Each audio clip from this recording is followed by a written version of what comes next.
আসসালামু আলাইকুম ওয়া রাহমাতুল্লাহি ওয়া বারাকাতুহু। কেমন আছেন আমার আদরের কলিজার টুকরা আপুরা? আল্লাহ সবাইকে ভালো সুস্থ রাখার তৌফিক দান করুন, এই দোয়া সবসময় করছি এবং আপনাদের দোয়ায় আমিও ভালো আছি আলহামদুলিল্লাহ।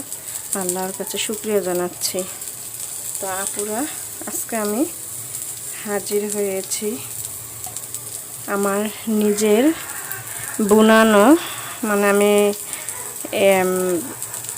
টপের মধ্যে কলমি শাক বীজ আমি ফেলিয়ে আল্লাহর রহমতে সেখানে আমাকে আল্লাহ পাক তাআলা সবুজ শাক আমাকে কলমি শাক দিয়েছেন।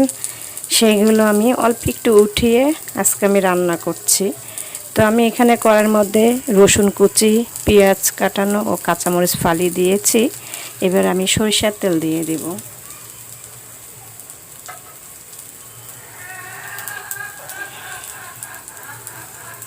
আপুরা, আপনারাও চাইলে এইভাবেই বাজারের তো শাক ওগুলা কেমিক্যাল সার দেয়, যদি আপনি পারেন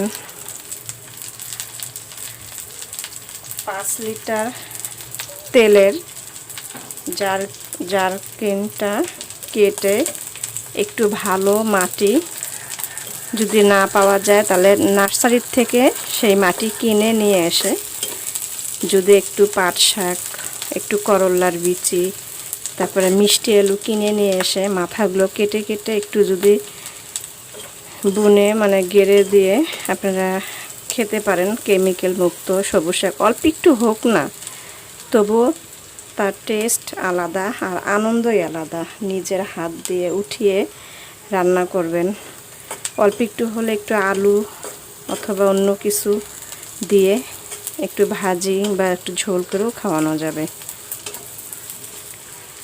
তো আমি পেঁয়াজ ও কাঁচামরিচ রসুন একটু ভেজে নিলাম। এবার আমি কলমি শাকগুলো দিয়ে দিব।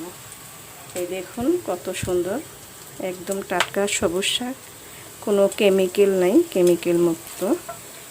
আমি নিজ হাত দিয়েই আমাদের টপের মধ্যে আমি এগুলো বুনেছি।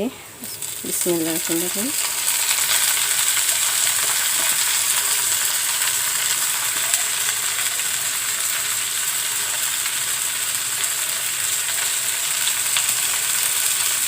এবারে আমি পরিমাণ মতো লবণ দেব।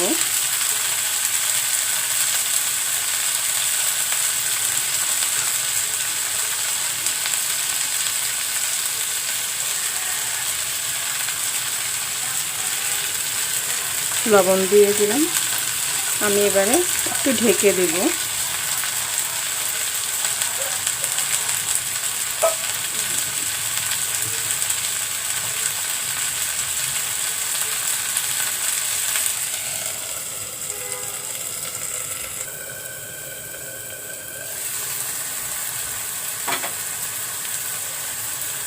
দেখুন আপুরা, সামান্য একটু হয়েছে,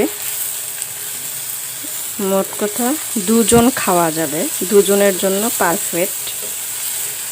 এতটুকুই আলহামদুলিল্লাহ, যেহেতু নিজের হাত দিয়ে এটা গিরে মানে বুনে খেতে পাচ্ছি।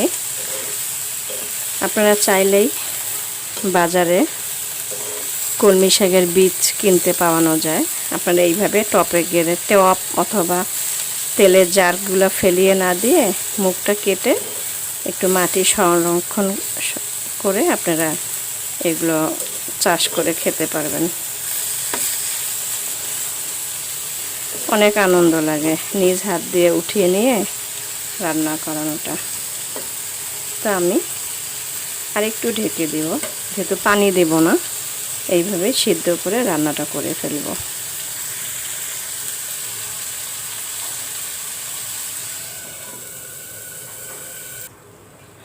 আপুরা, তো শাক ভাজি হয়ে গেছে, এবারে আমি নামিয়ে নিব।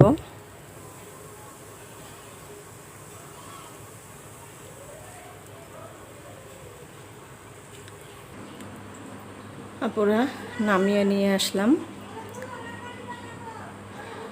কলমি শাক ভাজি রান্না। কেমন লেগেছে আপনাদের কাছে ভিডিওটি অবশ্যই কমেন্ট করে জানাবেন। লাইক দিন, বেশি বেশি করে শেয়ার করেন। দোয়া চাই। ছোট্ট রান্নাঘর চ্যানেলটিকে সাবস্ক্রাইব করতে একদমই ভুলবেন না। যারা নতুন আপনারা দেখছেন, পাশে বেল বাটনটি ক্লিক করে আমার ভিডিওর পাশেই থাকুন। সবাই ভালো থাকুন, আপনাদের পরিবারকে নিয়ে আল্লাহ পাক সুস্থ রাখার তৌফিক দান করুন, এই দোয়া সবসময় করছি। এবং আপনাদের দোয়া আশীর্বাদে আমি দোয়া করছি আপনারা ভালো থাকুন। তো সবাই ভালো থাকুন ও সুস্থ থাকুন। আসসালামু আলাইকুম ওয়া রাহমাতুল্লাহি ওয়া বারাকাতুহু।